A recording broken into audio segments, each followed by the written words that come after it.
Assalamualaikum warahmatullahi wabarakatuh. Baiklah, pada pertemuan hari ini kita akan membahas tentang siklus produksi. Baiklah, di dalam siklus produksi kita akan membahas yang pertama yaitu tentang aktivitas siklus produksi. Siklus produksi adalah rangkaian aktivitas bisnis dan operasi pemrosesan data terkait yang terus terjadi yang berkaitan dengan pembuatan produk.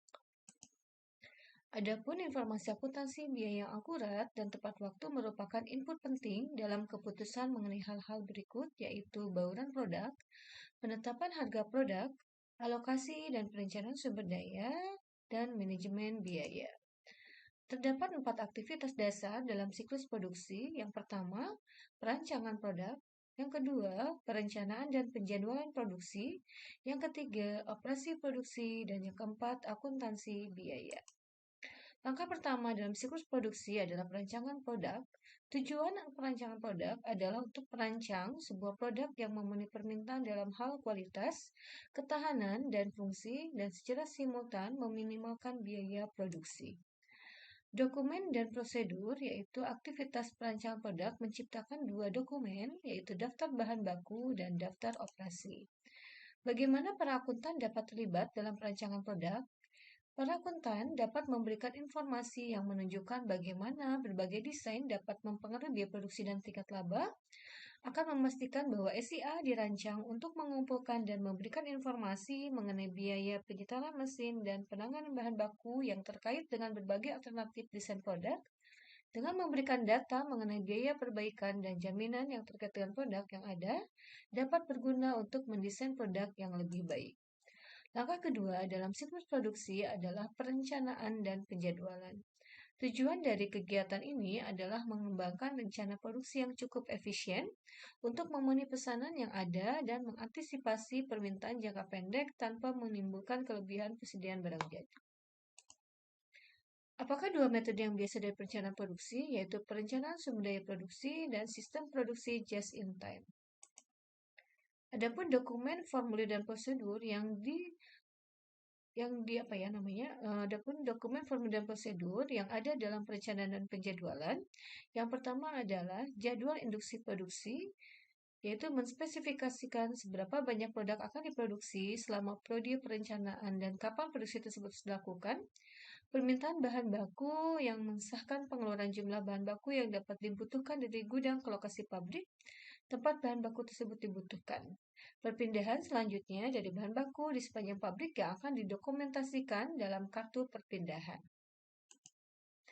Bagaimana para akuntan dapat terlibat dalam perencanaan dan penjadwalan? Yang pertama, akuntan harus memastikan bahwa SIA mengumpulkan dan melaporkan biaya secara konsisten dengan tingkat perencanaan produksi perusahaan.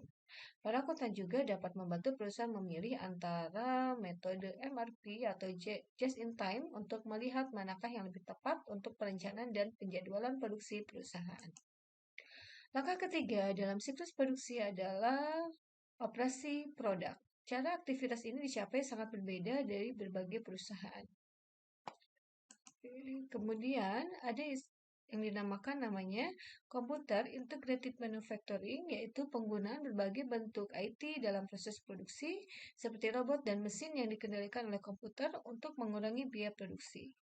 Setiap perusahaan membutuhkan data mengenai 4 segi berikut ini dari operasi produk. Yang pertama, bahan baku yang digunakan, jam tenaga kerja yang digunakan, operasi mesin yang dilakukan, serta biaya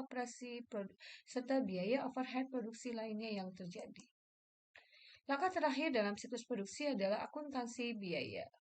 Apakah tujuan dasar dari sistem akuntansi biaya? Yaitu untuk memberikan informasi perencanaan, pengendalian, dan penilaian kinerja dari operasi produksi.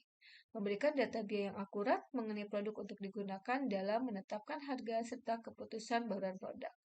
Mengumpulkan dan memproses informasi yang digunakan untuk menghitung persediaan serta nilai harga pokok penjualan yang muncul di laporan keuangan perusahaan. Dan terdapat dua jenis sistem akuntansi biaya, yaitu harga pokok pesanan dan harga pokok proses. Adapun pilihan perhitungan biaya berdasarkan pesanan atau proses hanya mempengaruhi metode yang digunakan untuk membebankan biaya tersebut ke dalam produk, bukan pada metode pengumpulan datanya. Terdapat bahan baku, yaitu ketika produksi dimulai, pengeluaran permintaan bahan baku memicu debit barang dalam proses untuk bahan baku yang dikirim ke bagian produksi. Dan di sini terdapat jurnal bagaimana persediaan bahan baku yang digunakan. Oke. Dan di sini juga memuat tentang bagaimana staf administrasi bagian persediaan menggunakan terminal online untuk memasukkan data penggunaan bagi barang yang tidak diberikan kode. Dan adapun komponen tenaga kerja langsung atau direct labor, dia memerlukan kartu waktu kerja, yaitu sebuah dokumen kertas yang digunakan untuk mengumpulkan data mengenai aktivitas pekerja. Dokumen ini mencatat jumlah waktu yang digunakan seorang pekerja untuk setiap tugas pekerjaan tertentu. Dan para pekerja memasukkan data ini dengan menggunakan terminal online di setiap bengkel kerja pabrik. Komponen mesin dan peralatan ketika perusahaan mengimplementasikan CIM untuk mengotomatisasi proses produksi, proporsi lebih besar daripada biaya produksi berhubungan dengan mesin dan peralatan yang digunakan untuk membuat produk tersebut. Kemudian komponen yang ketiga yaitu overhead pabrik yang merupakan semua biaya produksi yang tidak secara ekonomis layak untuk ditelusuri secara langsung ke pekerjaan atau proses tertentu. Adapun akuntansi untuk aktiva tetap, SIA juga dapat mengumpulkan informasi mengenai gedung, pabrik, dan peralatan yang digunakan dalam siklus produksi. Aktiva tetap harus diberi kode untuk memungkinkan pembaruan yang cepat dan periodik atas database aktiva tetap. Apakah informasi minimum yang seharusnya dijaga mengenai aktiva tetapnya, yaitu nomor identifikasi, nomor seri, lokasi, biaya, tanggal perolehan, nama dan alamat, pemasok, dan umur yang diharapkan. Serta nilai sisa yang diharapkan, metode penyusutan, beban penyusutan ke tanggal, perbaikan, kinerja servis pemeliharaan. Kemudian, ada sebuah fungsi kedua dari SIA yang dirancang dengan baik adalah untuk memberikan pengendalian yang cukup untuk memastikan tujuan tersebut terpenuhi, yaitu semua produksi dan perolehan aktiva tetap diautorisasi dengan baik, persediaan barang dalam proses dan aktiva tetap dijaga keamanannya, dan semua transaksi siklus produksi yang valid dan sah akan dicatat. Kemudian, semua transaksi siklus produksi dicatat dengan akurat. Catatan yang akurat dipelihara dan dilindungi dari kehilangan, serta aktivitas siklus produksi dilakukan secara efisien dan efektif. Apakah ancaman yang terjadi dalam siklus produksi, yaitu transaksi yang tidak diautorisasi, pencurian atau perusakan persediaan dan aktiva tetap, kesalahan pencatatan dan posting, kehilangan data, atau masalah tidak efisien dan pengendalian kualitas?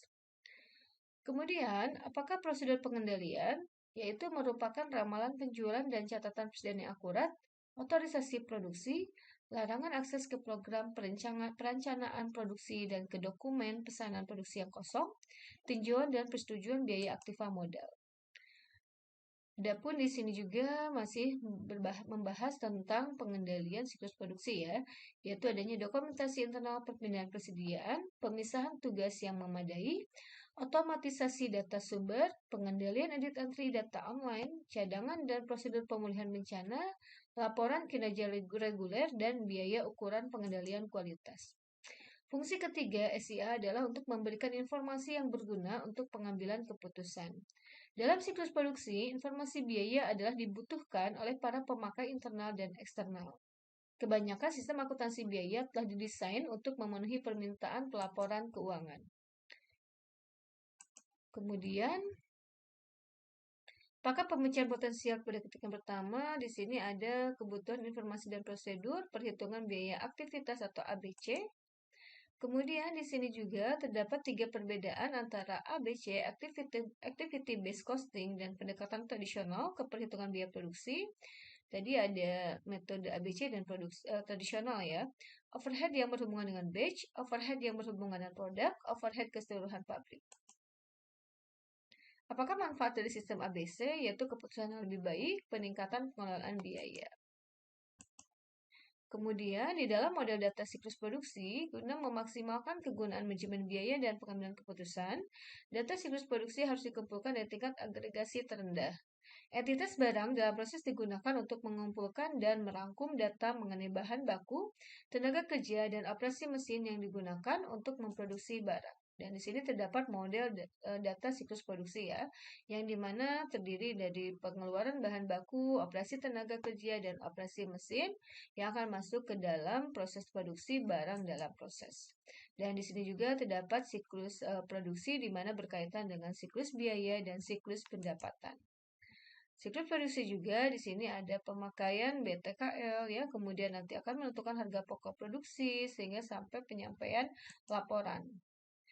Di dalam perancangan produk, ini merupakan kegiatan-kegiatan dalam siklus produksi ya. Dalam perancangan produk, perencanaan dan penjadwalan, operasi produk, dan nanti akan memunculkan sistem akuntansi biaya.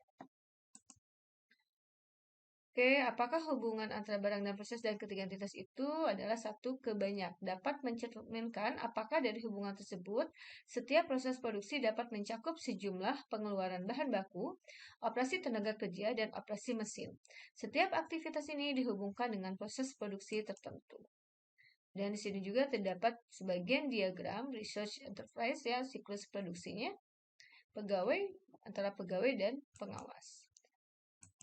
Di sini terdapat contoh use case diagram siklus produksi yang dimana terdapat beberapa departemen yang terlibat, yaitu departemen pembelian, departemen gudang, departemen penjualan, dan adanya pencatatan sistem komputerisasi dan adanya departemen produksi. Di sini departemen pembelian akan update data bahan baku ya, kemudian bagian gudang akan mengirimkan bahan baku, dan nanti bagian produksi akan memproduksi barangnya sendiri, termasuk mendesain, membuat anggaran produksi, merencanakan produksi, membuat jadwal produksi, membuat produk, dan menghitung biaya produksi. Kemudian nanti adanya departemen penjualan yang akan menjual hasil produksi, dan adanya sistem komputerisasi yang akan mencetak spesifikasi produknya sendiri. Dan di sini juga terdapat contoh use case skenario siklus produksi mulai dari mendesain produk, kemudian akan update data bahan baku, apakah nanti bahan bakunya tersedia atau tidak, membuat anggaran produksi, merencanakan produksi, membuat jadwal produksi, mencetak spesifikasi produk, mengirimkan bahan baku, membuat produk, menghitung biaya produksi sampai menjual hasil produksi. Dan di sini ada sebuah aktivitas diagram siklus produksi ya yang mulai dari departemen pembelian, kemudian akan masuk kepada departemen produksi dan akan masuk ke departemen penjualan, pegawai gudang, serta yang terakhir adanya sistem terkomputerisasi. Bagaimana departemen pembelian akan mengupdate data bahan baku tersedia atau tidaknya yang nanti akan masuk kepada departemen produksi. Departemen produksi melakukan kegiatan mulai dari mendesain produk sampai dengan menjual hasil produk ya. Kemudian nanti akan kepada bagian gudang. Bagian gudang ini sebetulnya berhubungan dengan pengiriman bahan baku dan terakhir akan kepada sistem komputerisasi dalam mencetak spesifikasi produk. Demikian pembahasan atas siklus produksi. Apabila ada yang kurang dipahami, silakan untuk ditanyakan. Terima kasih, selamat belajar. Wassalamualaikum warahmatullahi wabarakatuh.